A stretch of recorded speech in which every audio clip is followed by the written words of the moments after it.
Hello, everyone. I am so thrilled today to be talking to Hisham Kelati. Hi, Hisham. How are you? Good. How are you? I'm so great. I am so happy to have you on the show on the 13th of June. You are going to be representing Canada.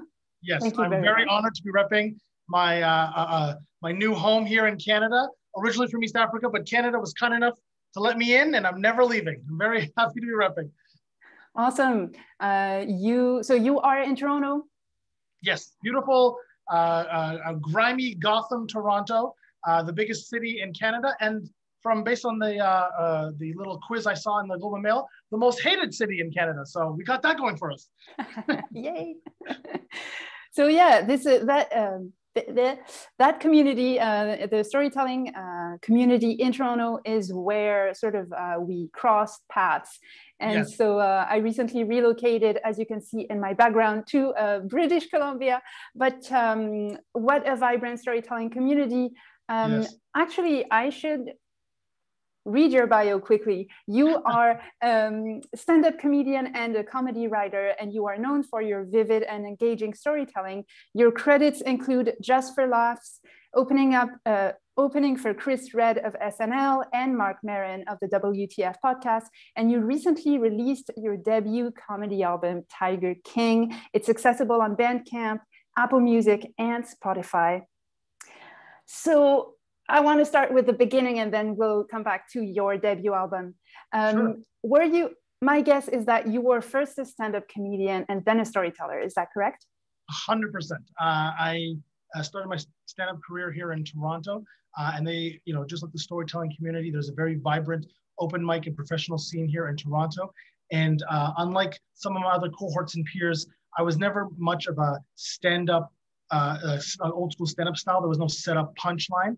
I kind of went on very rambly, long-winded, to use a phrase, stories, because that was just my personal style. My family were very much storytellers, and it was just the way that I communicated any of my funny anecdotes.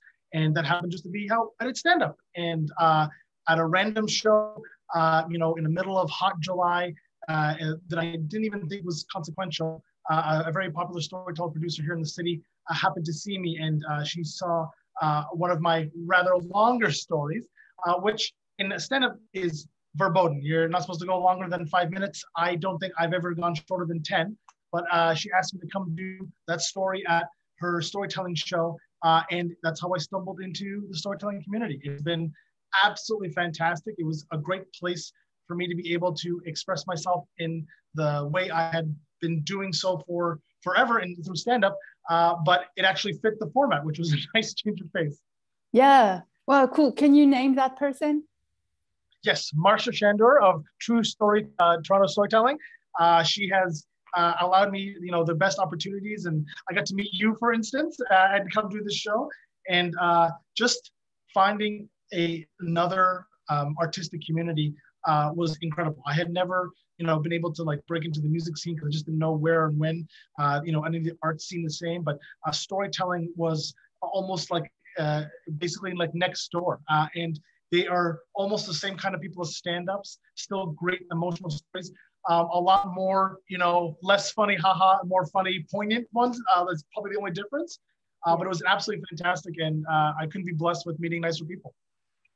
Cool. Well, I'm glad you're talking about the storytelling alongside the stand-up community, because I wanted to ask your experience of that. Is there?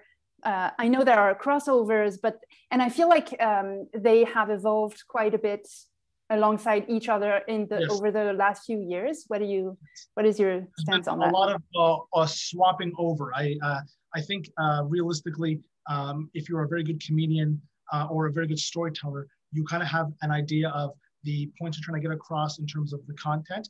And it is rather, at least for myself, kind of easier for me to go from one to the other, just because in stand-up, my formatting is storytelling, and I just happen to be a funny storyteller rather than more an emotional or poignant storyteller, which is a bad thing. I haven't seen much if you will, funny haha storytellers. Most of them kind of transition over into stand-up once they realize, the essence of stand-up is more the the laughs and the punchlines rather than the actual emotional building in terms of storytelling, where you're actually trying to get like a feeling across, a lot more depth, a lot more detail, which is just my default setting because I love giving people every aspect of what was happening in my stories rather than just kind of trying to get to the funny parts.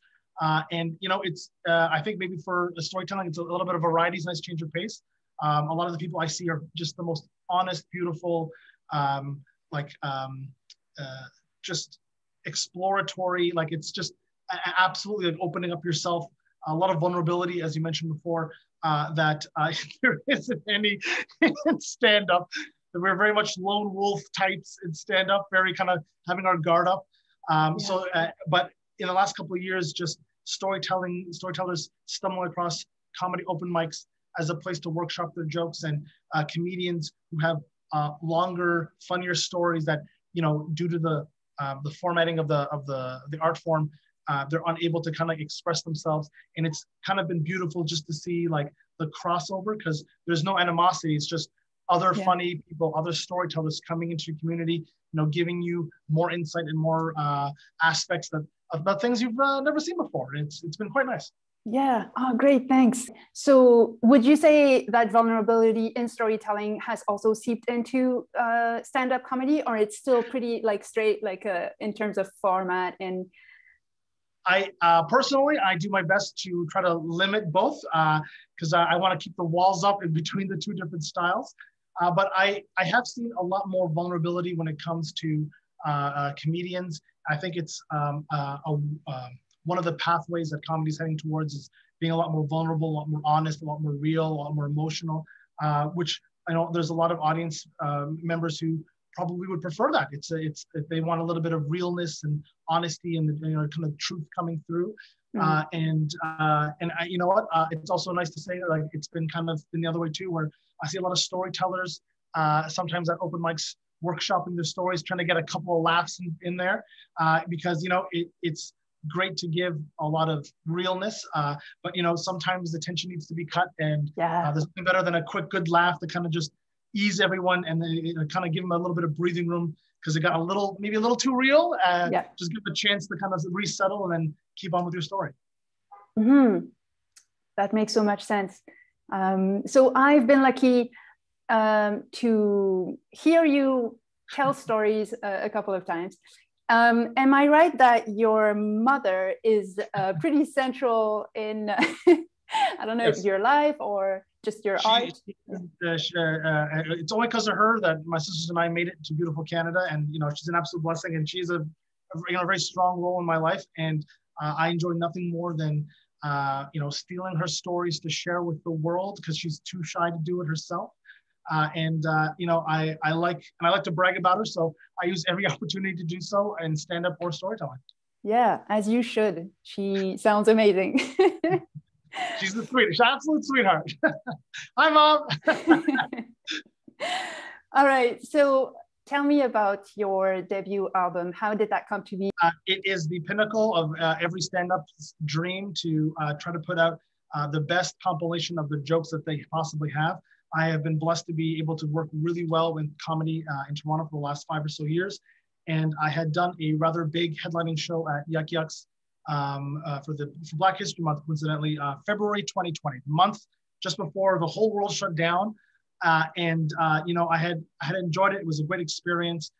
It was something I had been working towards, trying to do for a very long time. And I hoped that maybe it would be an opportunity for me to record an album. And then the world shut down, and I didn't even think anything of it. But Tyler Morrison of Cottage Comedy was very nice. He reached out. He heard I had done a headlining set. He had seen me doing stand-up for the last couple of years, and he wanted to see if I would be willing to, let him try to turn it into a comedy album. And he did. It was absolutely great. It came out a couple of weeks ago. Tigre King. Please find it online anywhere you want. It's been absolutely great. It's some of my best jokes, and actually a lot of my favorite stories that I've performed for the last couple of years. I put on the album, and if you guys ever do listen to it, feel free to check it out on Bandcamp, Apple Music, or Spotify. You will literally see, I think, 3 of my most popular mom stories that I put out that Marsha has been encouraging me to do so for the longest time. And I took her advice, and it's out. Yay! So check that out in the links down below on Bandcamp, Spotify, and Apple Music. Yes, please. Yeah. And so I apologize for mispronouncing the name of your album. So it's Tigra King. Yes, it's just the R and the E are switched for liability and cultural purposes. Okay. Because when I read it, I was like, is that the British spelling? I'm not sure. Okay. All right. That's good. I'm going to steal that. That's good. So thank you so much. It's such a treat to talk to you and to have you on the show on June the 13th. Any last words for our wonderful audience? Please tune in. It's going to be an amazing story and an amazing storytelling show. I have actually been trying to get on Bodies of Stories for a little while, and now that everything's kind of linked up, this will be great, and I promise it'll be worth it. Awesome. Thank you so much, Hisham. I'll see you very soon. Bye. Bye.